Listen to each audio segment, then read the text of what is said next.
olha, gente, vai haver momentos que, assim como Jeremias, nós vamos sentir atribulados, vamos nos sentir, sabe, sozinho no meio de uma batalha, no meio de uma luta, no meio de uma adversidade. Mas não é porque você está no meio de uma adversidade, de uma luta, que Deus ele abandonou você, que Deus ele desistiu de você. Nós não entendemos o porquê dos desertos, o porquê das adversidades, o porquê dos momentos difíceis. Nós não entendemos. Mas entenda uma coisa: mesmo que eu e você tivermos que passar por momentos difíceis, Deus não vai nos desamparar. Jeremias chegou um momento que ele se sentiu atribulado, ele pregava ao seu povo, a sua nação não ouvia. E em um certo momento ele achou que o seu trabalho estava sendo em vão. Imagine você pregar, você anunciar a ira de Deus, e as pessoas estão sabendo do que vai acontecer se eles não se converterem, não se arrependerem, mas continua nas mesmas práticas erradas. E Deus falando com Jeremias, Jeremias anunciando o que está por vir, e o povo não dava ouvido. Ele ficou angustiado, ele ficou atribulado. Ele se sentiu atribulado, assim como eu e você nos sentimos atribulados no meio de uma adversidade, de uma luta. Deus teve que visitar Jeremias. Deus teve que falar para Jeremias: Jeremias, dispõe-te e desce a casa do olheiro. E quando ele desceu, estava o olheiro sobre a roda, construindo ali, formando ali com as mãos um vaso. E o próprio Deus permite que aquele vaso se estrague nas mãos do olheiro. E o olheiro então começa a refazer o vaso novamente, com muito amor, com muito carinho, paciência. E Deus falou: olha, Jeremias, em outras palavras, talvez é necessário que o vaso seja quebrado, que o vaso se estrague, que o vaso passe por um momento difícil. Mas assim como o olheiro, que depois que o vaso se estragou, refez ele novamente, eu também farei com que o meu povo seja refeito. Eu também vou agir como esse olheiro. Não poderei eu fazer como este olheiro fez ao vaso, ao meu povo? Então sabe o que Deus está dizendo, igreja? Que algumas vezes nós vamos ser como aquele vaso que se estraga nas mãos do olheiro. Algumas vezes a gente vai olhar para a situação, vai dizer: puxa, agora não tem jeito mesmo, não sei mais o que fazer. Vai haver um momento que você vai dizer assim, sabe, eu já não sei mais o que fazer. Eu não sei mais como agir, eu não sei mais o que pensar. Vai haver momentos que você não vai saber como agir. Mas é nesse momento que você tem que confiar no Senhor. É nesse momento que a gente tem que só deixar Deus trabalhar. O que eu não posso fazer, o que você não pode fazer, o que Deus não permitiu, era que Jeremias desanimasse. É que Jeremias continuasse naquela angústia, naquela tristeza. Deus precisava animar e dizer: desce, dispõe-te, vá à casa do olheiro. Porque palavras não adiantavam, ele tinha que ver o agir de Deus. E aí quando ele olha o olheiro, aí Deus começa a falar com ele.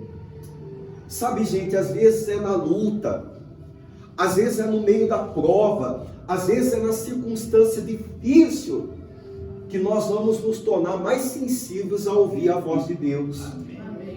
Porque muitas vezes você está ouvindo a pregação do pastor, você está ouvindo o que o pastor está pregando, mas há momentos da vida que Deus quer ter um particular com você, que Deus quer falar com você intimamente.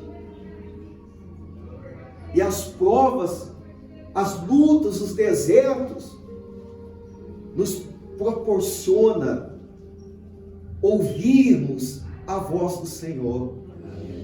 Você ouve a voz de Deus lá dentro do seu coração.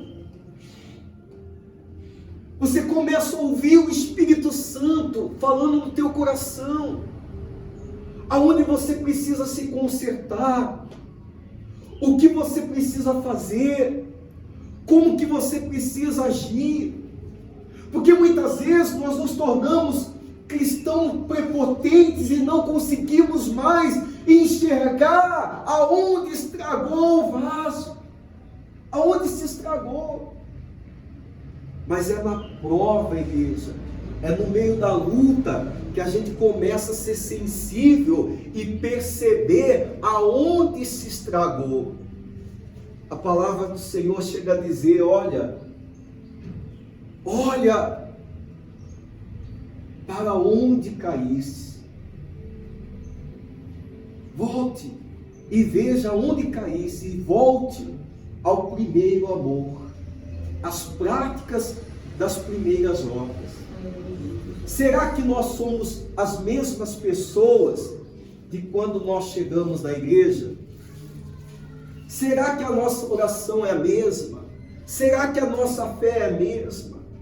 Será que a nossa comunhão, a nossa devoção a Deus, o nosso temor a Deus tem sido o mesmo?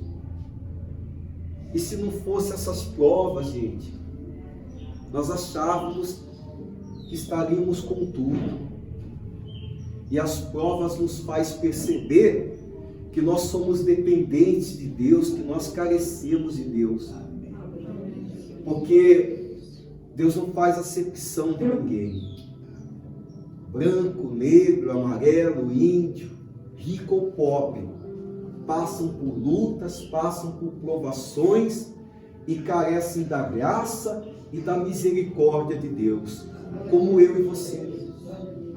Todos nós carecemos da graça e da misericórdia de Deus. O que Deus Ele quer que nós venhamos nos render a Ele.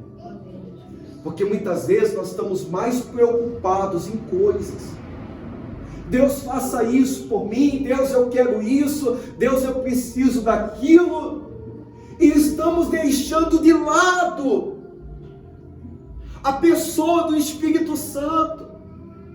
Estamos colocando Deus de lado e nos preocupando mais com coisas do que com a presença de Deus, do que com uma vida de comunhão, de intimidade com Deus, tornando-se crentes avarentos, prepotentes, egoístas, amando mais os prazeres, mais o mundo do que a Deus. Igreja, não tem problema nenhum você buscar por coisas, por aquilo que você precisa. Mas em primeiro lugar, a tua salvação tem que estar garantida. Você tem que buscar a presença de Deus. O Espírito de Deus tem que reinar em você. A presença de Deus tem que reinar em nosso coração. Primeiro de tudo, eu tenho que preocupar se eu estou bem com Deus ou se eu não estou bem com Deus. E voltar a Deus de todo o coração. Porque a vitória, o milagre, começa daí. Começa disso, porque Deus não faz mágica. Ele realiza milagre. E milagre começa aqui dentro do coração do homem. Se você quer receber milagre de Deus, não precisa pedir, porque Deus sabe tudo que eu e você precisamos. O que nós precisamos é ter fé, é confiar em Deus, é andar a praticar a palavra de Deus, é andar na doutrina de Cristo, viver para Deus, viver uma vida de comunhão com Deus. Não devemos perder tempo, pedir coisas e coisas. ao invés de pedir coisas e coisas, devemos pedir que a pessoa do Espírito Santo venha habitar dentro do nosso coração. Quem entendeu isso? Entendeu? Então pode sentar em nome do Senhor Jesus.